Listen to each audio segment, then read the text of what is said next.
gentlemen, to talk about Killzone Shadowfall, please welcome the art directors from Guerrilla Games. Thank you. Cheers. Right. Hi, everybody. Welcome to E3. I'm Misha Baas. I'm the project art director of Killzone 4, Shadowfall.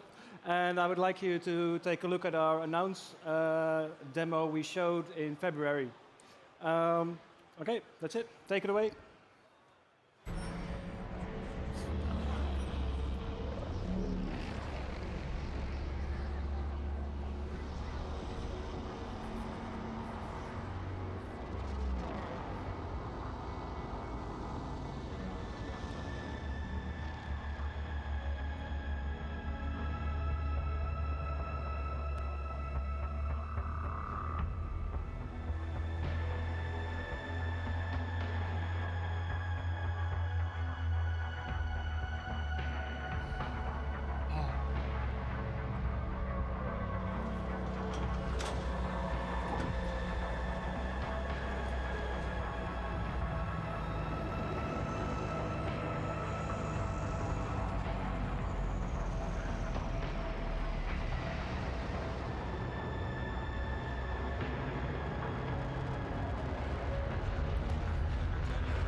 The waiting around that messes with your head. Just now you're here, things start moving, huh? Nobody gets through without clearance. Back up! Back up! Let him through! This way, sir.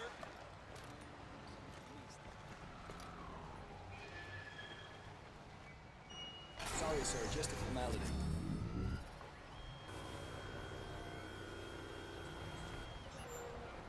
Okay, clear. Please proceed.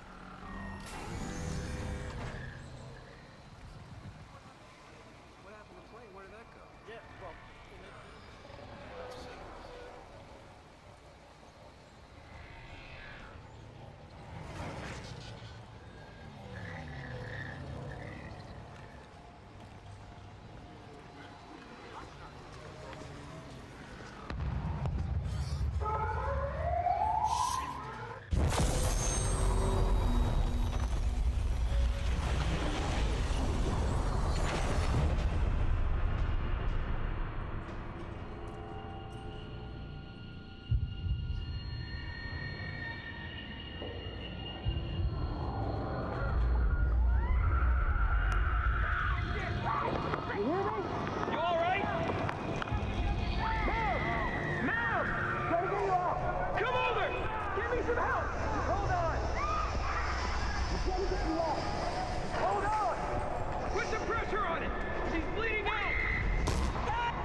All right.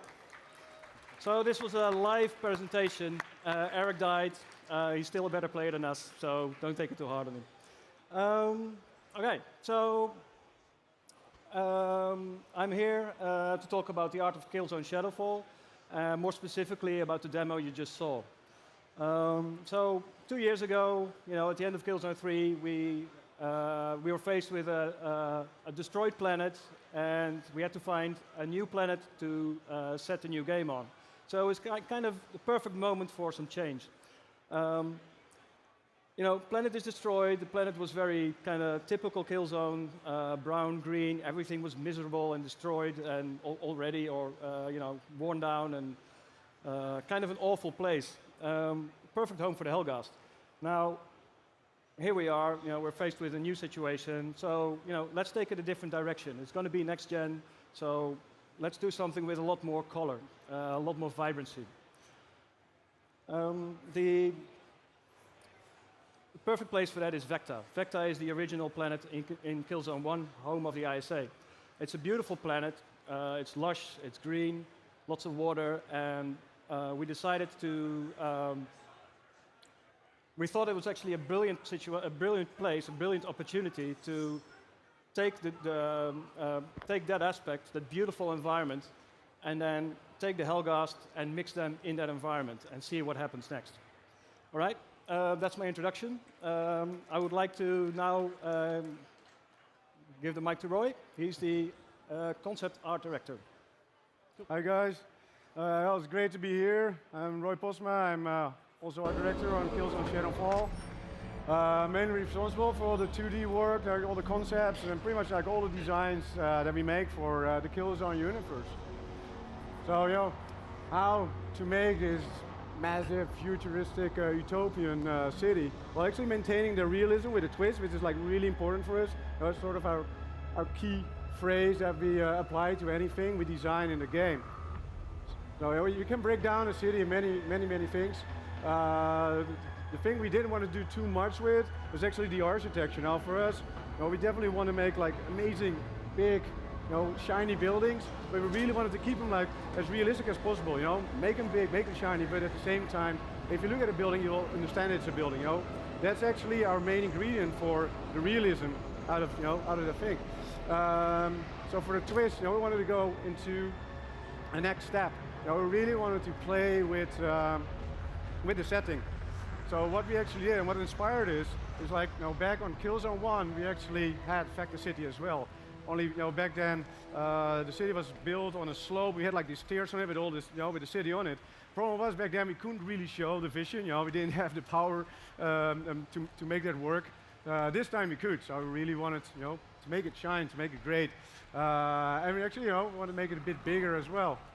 So what we actually did, it's like the twist thing we took. We took like a massive overdam, and at the same time, we mix it up.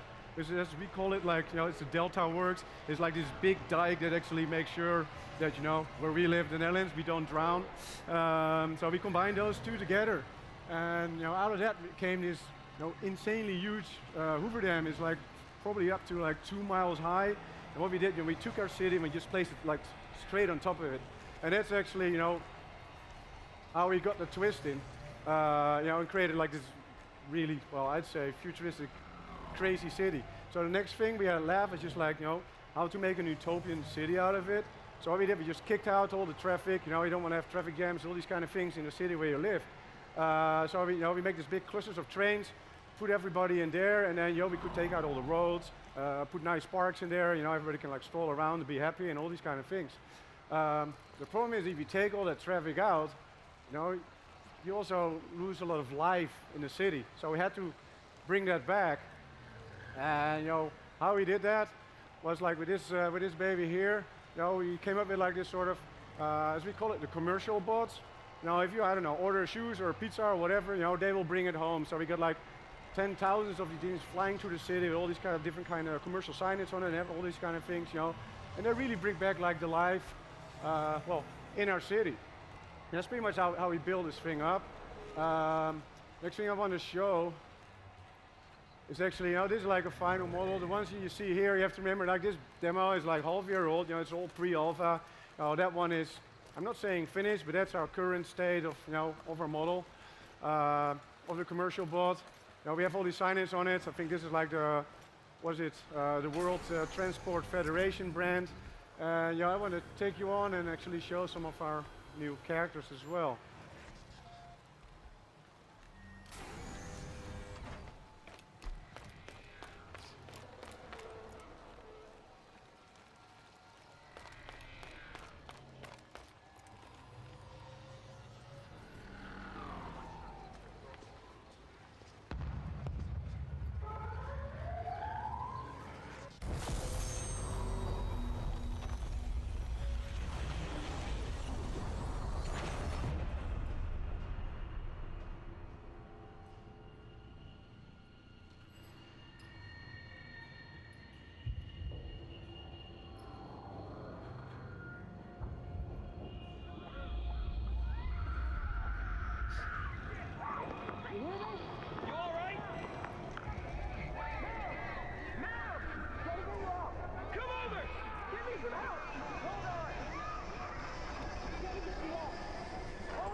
Now this guy, this is one of our new enemies. He's like a Helghast terrorist, and again, that's like half-year-old. That's pre-alpha.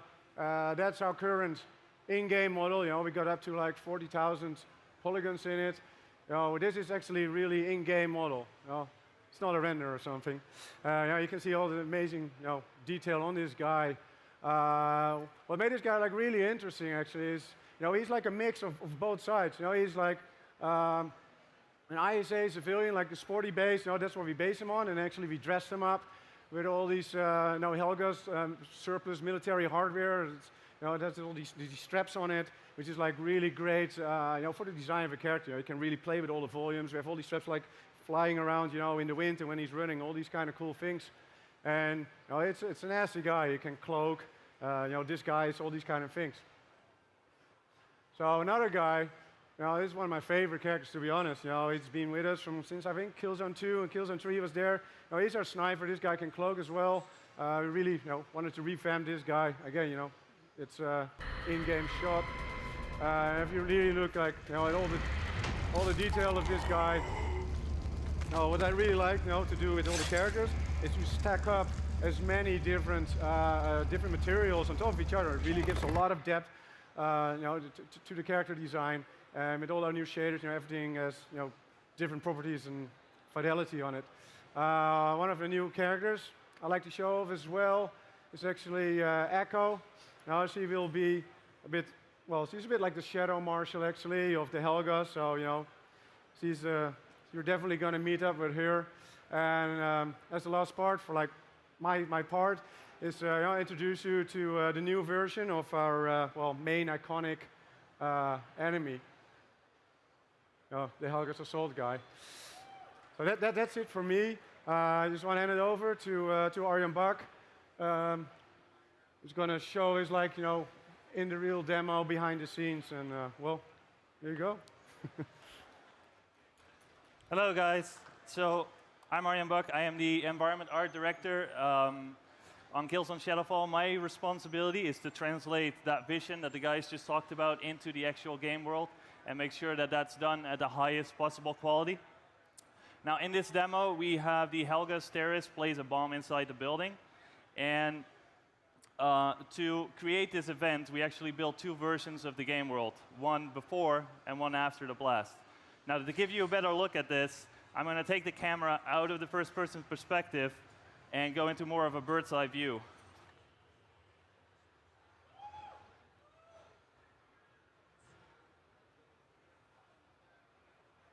So the reason we built this, this world in two stages is because we needed a lot of control over the environment for gameplay, but we also needed a lot of control over the blast direction.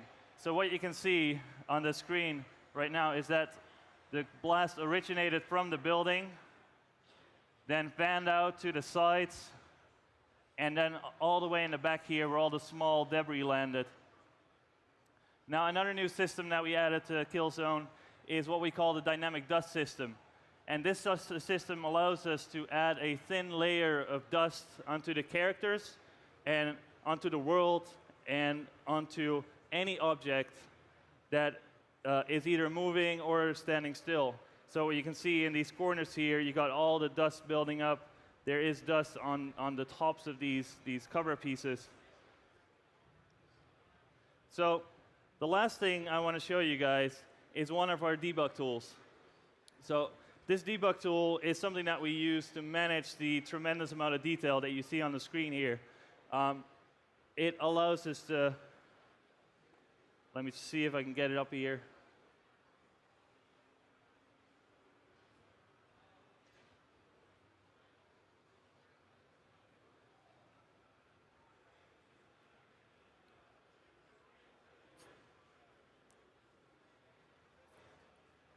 There we go. Right, so it allows it to very visually see all the detail that we're drawing and all the time that we're spending to build these frames. So this is the start location. This is where the explosion happens. You can see all the characters. You can see the square here. I can fly out here through the destroyed lobby that we earlier just fought through. See all the characters and all the detail.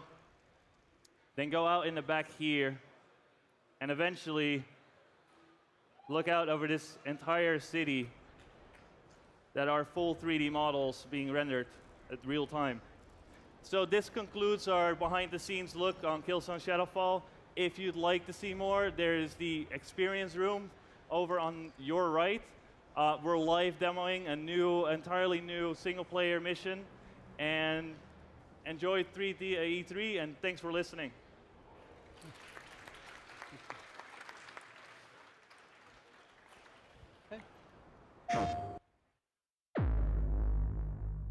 Let me show you something. It was a recon mission across the wall. We've heard nothing since. One wrong move and this all blows up in our face. Do what you do best.